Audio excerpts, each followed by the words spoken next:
Hey guys, what's happening? Thanks for tuning in, coming back and watching. I appreciate it. Hope you're doing really well and staying safe and healthy out there.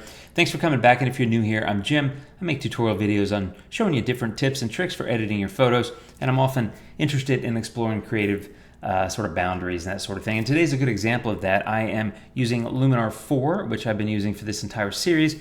And in this one, I'm doing something a little bit different. And because we're often all pretty much stuck at home these days, which is what my isolation editing challenge is all about. But we're stuck at home, we're looking for things to photograph or different things to edit, and that's what this series is about. But I was inspired by Rick Sammon. You probably know who Rick Sammon is. Wonderful photographer, really nice guy as well. And anyway, years ago I'd seen that he had posted a photo of a female that he had taken a photo of who was trying to mimic a famous painting called The Girl with the Pearl Earring, something like that. And it was really cool. And I was like, that'd be a really cool idea. That's something I could do at home. I live with two females, my wife and my daughter. And I was like, I could get one of them to pose, not like that painting, but some painting. And then I could try to recreate that in Luminar. So that's what this episode is all about. It's basically taking a family member and photographing them and trying to mimic the editing and the style of a famous painting. So basically recreating a painting with stuff you have around the house, including people that you may have around the house. So my daughter and I just got on Google and did some searches for famous paintings of women, and we found this this painting, and this is called "Girl with the Golden Crown" by Leon Francois Comer, I believe. And this is probably more than 100 years old, I'm guessing, but it's a wonderful photo. I keep saying photograph. I say that a lot.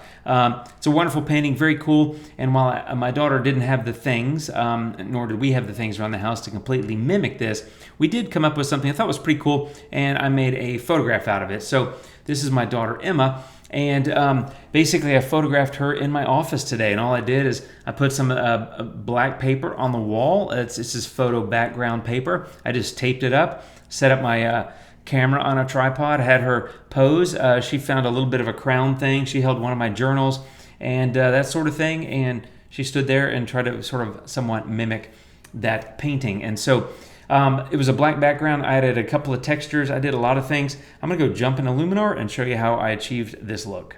Okay, here we go. This is the base photo unedited. And the first thing I did is I just warmed it up a little bit to like 34 and change, just because it was, as you saw from the other photograph, or excuse me, the painting. Gosh, I can't get the word painting to stick in my head. It was very warm and very different in terms of light. This is fairly dark. I didn't have any overhead lights on in my office. I was just using window light coming in from the side. So she's basically like a mirrored image because she's kind of holding that off to her side, and it was in the other side of the painting. But hey, we're improvising, we're having fun. It's about creative exploration, right? Okay, I did smart contrast here of about 23. And I actually pulled the highlights up to something like around 50 or so, just trying to get a little bit more light into the photograph, which is the reason I next went into AI Accent. And here I went to, I think, about 39. Let me check my notes. I did go to 39.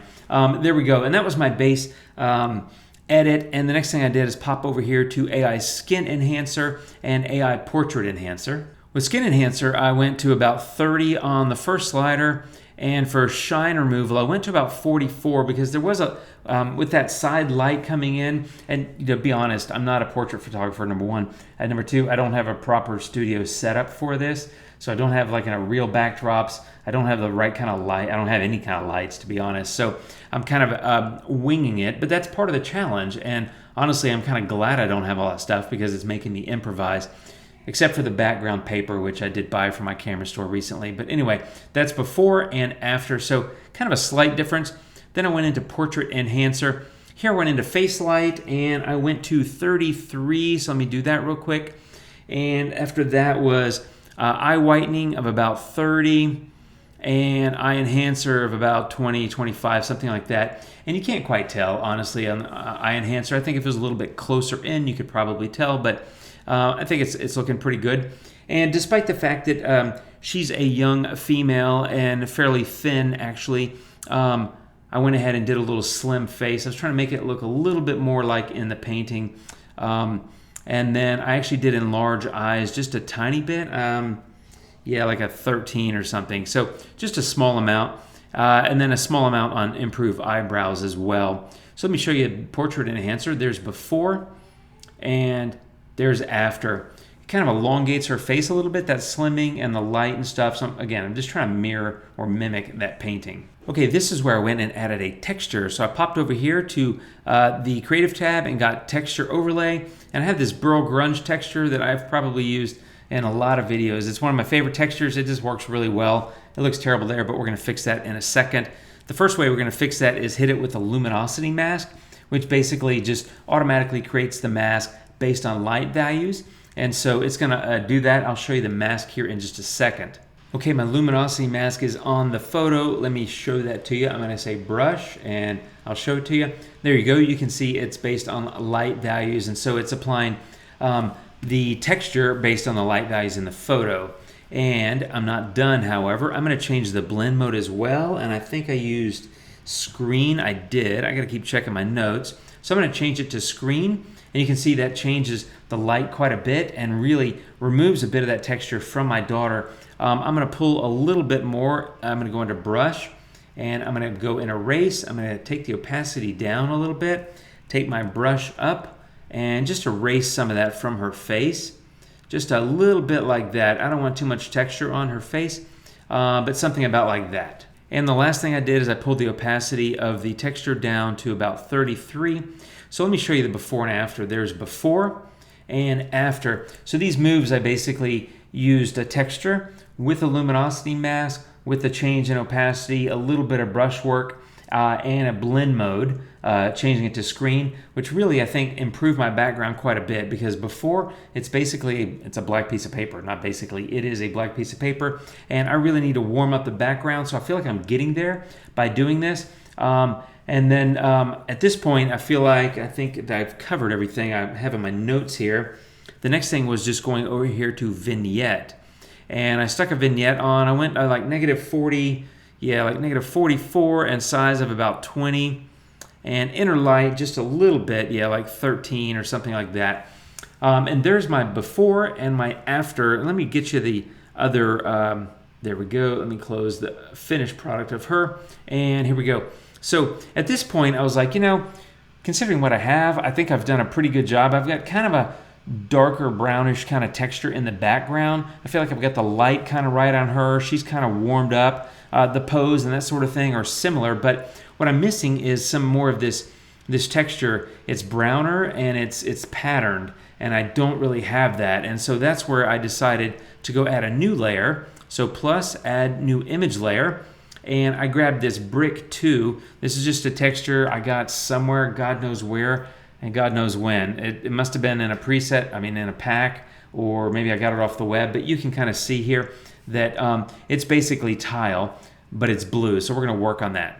Now the first thing I gotta do is take this opacity down. I went to about 38, and then blend mode, I went to soft light, and you can see that that's now applied pretty well, except of course that it's all over her face. So we're gonna go change that. We're gonna go into edit mask, brush, and I'm gonna get the eraser once again. And then I'm just gonna come in here and erase this texture from her hair and her, I need to increase the opacity. That's the ticket there. So I'm just gonna increase the opacity to 100 and then come and erase this texture from her hair and her face and her body. So let me do that real quick and I'll just fast forward the video. Okay, there we go. Here is my erase job. You can kind of see that I basically outlined her because I think I missed a little bit there. I do not want the outline, that cross pattern showing up on her. I just want it in the background. So the soft light helped, the reduced opacity helped, but of course the erasing it from her helped. But I think it blends in well with the background. Her hair, she has curly hair, so it's not like a really clearly defined edge there. So I think that kind of works to my advantage. So I finished all that, but there's a couple of things wrong. And the primary thing is that the color of the tile is wrong. So if you look at the image again, let me get the preview up. It's much more goldish, brownish, kind of yellow. So I need to get that blue and basically change that color. Okay, so I'm on this Brick 2, that's just the name of the texture. I'm on that layer. So everything that I'm doing here is gonna be applying to that layer, which is that texture. So the first thing is I take the temperature to about 50, which is basically just warming it up. You can see it's just impacting that background texture. It's not impacting my daughter. After that, I go to color and I go into advanced settings. And in the green, I'm going to take the saturation down pretty significantly because there's a lot of green there, so like 57 or something. And then there's also a lot of blue in it, so I'm going to take that saturation down pretty significantly. And if you can tell, there's before and there's after.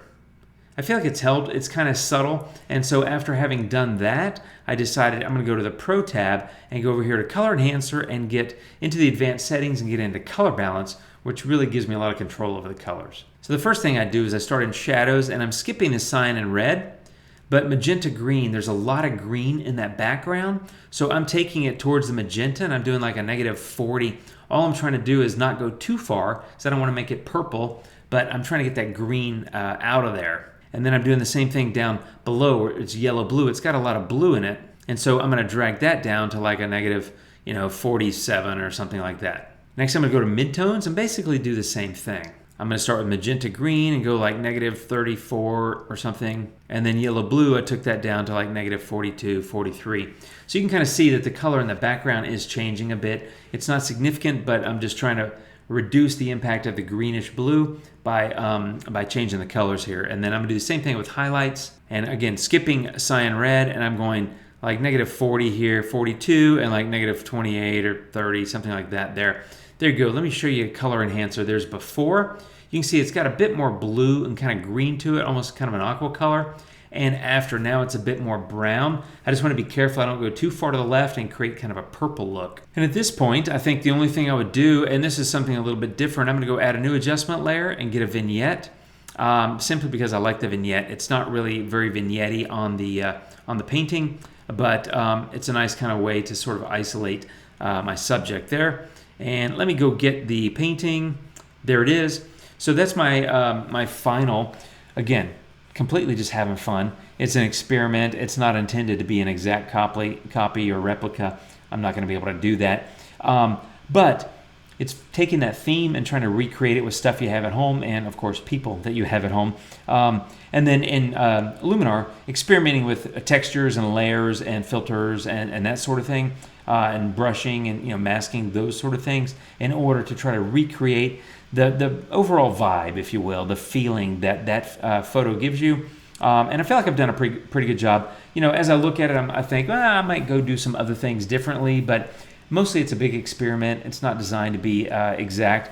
And it was fun. And I feel like I learn something every time I do these kind of challenges because, I'm trying to push myself. And I'm offering these up as challenges to you to encourage you to go explore your own creativity. It's a great way to up our skills, and I'm upping mine in this in the same vein. So it's a lot of fun. I'm having a great time with it. I hope you're having fun with it. That is my photo. Let me show you the before.